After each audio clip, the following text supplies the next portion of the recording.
Thank you for joining me into today's latest and greatest brand new discussion about resilience. Forgive me or pardon me for restating something that I've mentioned many times before, and I kind of have updated this series or this philosophy or this 820 enterprise to then express to you what I'm not creating, nor did I really produce it. I'm really reciting what I read in a book called I and Thou by Martin Buber. And in there, he summarized the reason we are here. Not for your profession, not for your particular skill set, not for what you think you were born to do. He made it very simple. Like right now, believe it or not, and you downloading and listening to this podcast episode, it speaks to what Mr. Buber said in his book about why we are here. You think it's just for the education or the touchdown you made the other day or that $1 million deal you made in a business meeting? No.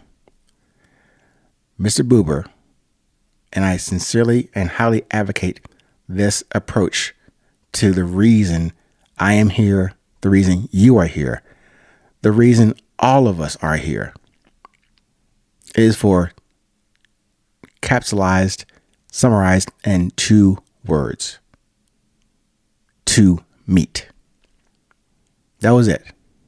Nothing fancy, nothing glorious, no large proclamation. We are here to meet.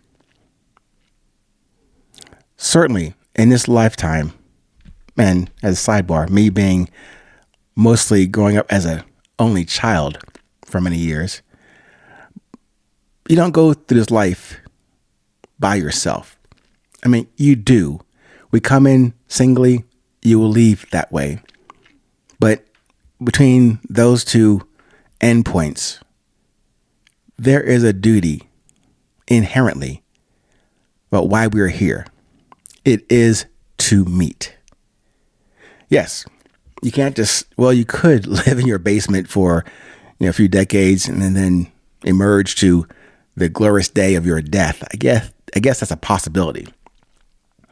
But I don't think any of us would want to do that. Certainly, as you go through life, go through some level of schooling or exposure or learning about your family, your neighborhood, your community, your friends, whatever you call them, you might choose later to say, you know what? I'm not down with humanity. I want to go live on a mountaintop or deep, deep, deep in the southern woods of Georgia and feed off the food, off the land, the grasses, the bugs, the water from the streams, presuming they're clean. I'm going to do that. That's a possibility. You could do that. We have that choice. But even in that scenario, that hypothetical that I just outlined for you, you still must meet. In that case, if I continue this hypothetical with you, you still must meet your creator every day. You must meet with yourself every day. You must meet with the environment where you have chosen to seclude yourself every day, every moment. You must meet with those bugs and grasses and dirt and weather, mountains, hills, streams, rocks. You must meet that. You cannot avoid that.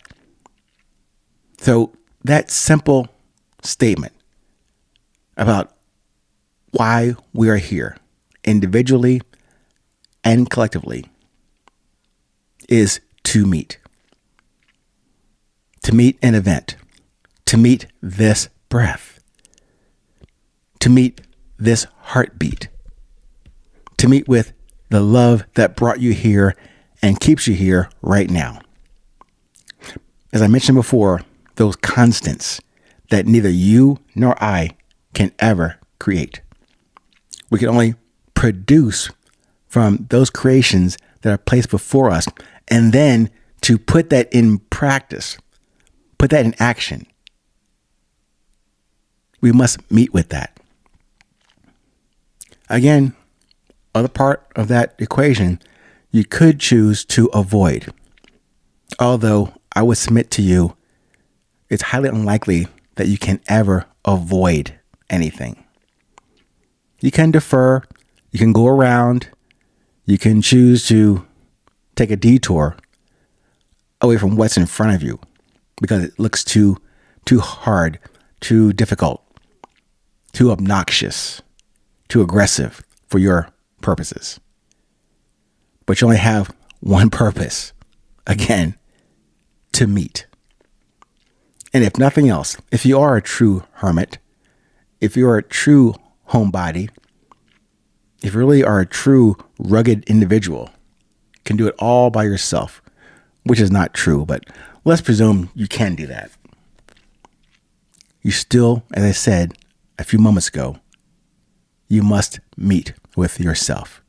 I would hope you would convene or have a moment every day with your creator, however you define that entity.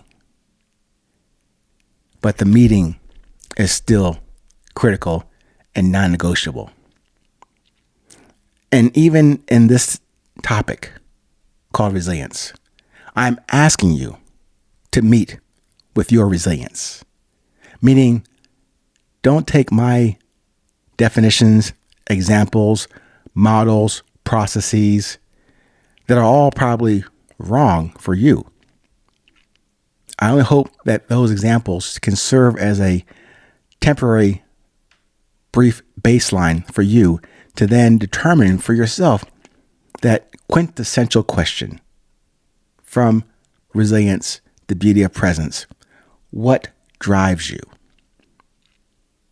And maybe given this topic for today, I can augment that, update that question, that centering question from the book, and revolving around that topic in each episode. What drives you? What drives you to meet? How about that? What drives you to meet? That is essentially what I want to communicate to you, observe with you, and then share with you every day in this 820 enterprise. Just another thought, perhaps. Maybe it doesn't relate to you. Maybe it offends you. But thank you for at least considering this new change in perspective on the present moment. One more time. What drives you to meet? ... You fill in the blank there. To meet your job, to meet with your spouse, to meet with you, to meet with those bills piling up on your kitchen table. The sun, the shine, the darkness. But what drives you to meet in all those, under all those conditions? Stay present, stay current, wherever you are in this world. Please remember, it is always 820.